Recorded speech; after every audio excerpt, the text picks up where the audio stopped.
Welcome back to CIA Declassified.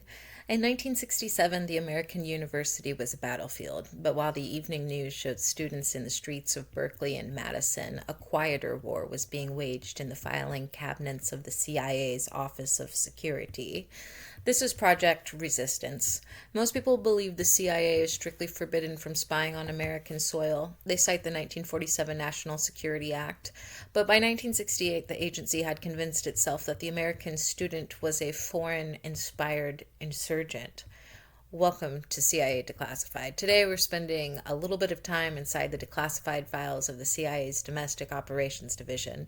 We're reading the memos that the university administrators never saw, and we're looking at the dissident dossiers compiled on over 300 campuses, and we are uncovering the account of how the CIA turned the home of the brave into a target environment. Project Resistance was born out of a specific request from the Johnson White House, but it was executed with the clinical coldness of an overseas coup.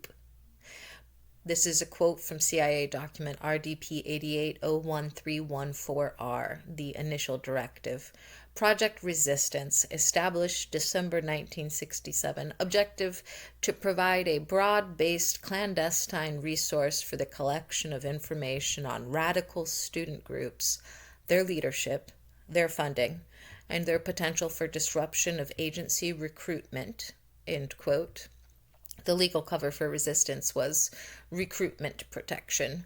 The CIA claimed they needed to know who was protesting their recruitment officers on campus, but as the Family Jewels Confession, a 700-page internal audit declassified in 2007, admits, the collection quickly expanded. It wasn't just about a protection, it was about anticipatory intelligence.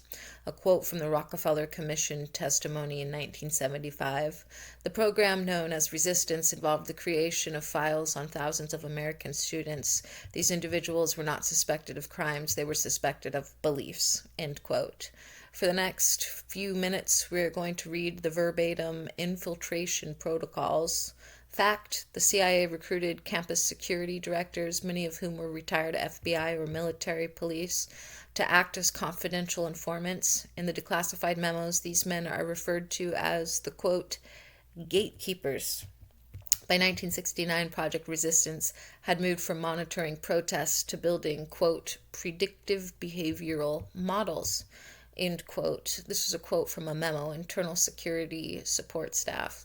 We are looking for the breakpoint. We need to identify the psychological profile of the student leader who can be co-opted versus the leader who must be neutralized, end quote.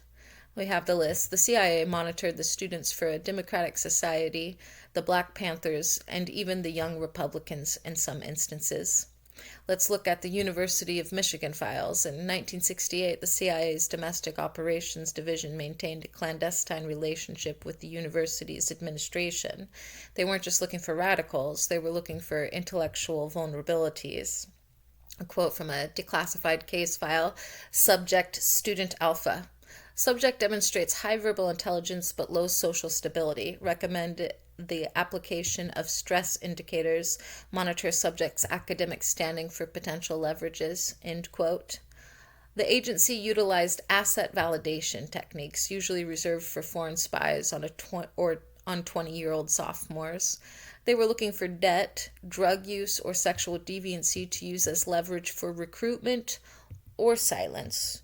If you look at the Project Resistance files today, the most heavily redacted sections occur under the heading Operational Cooperation with Local Law Enforcement.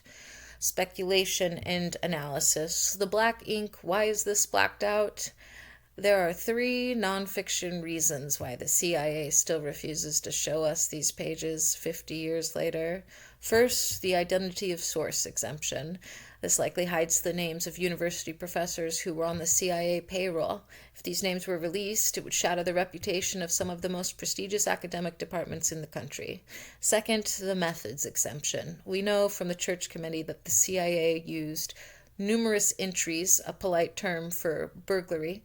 In the Resistance files, there's a recurring blacked out segment that appears right before a mention of student records. Speculation: it is highly probable that the CIA was directing local police to commit black bag jobs to steal transcripts and psychiatric records from university health centers. Third, the foreign linkage lie. The CIA needed to prove the students were funded by Moscow to justify the spying. When they couldn't find the link, they redacted the failure. They couldn't admit that the insurgency was 100% American made. They were looking for the roots of dissent. They wanted to know if a student's father had a criminal record, if their mother was a member of a peace group, or if they had any history of mental health treatment. This was the harvest of the mind. Project Resistance was formally merged into Project Chaos. This was the total war phase of domestic spying. Director Richard Helms demanded maximum pressure. HYDRA was one of the first large-scale computerized databases in the intelligence community.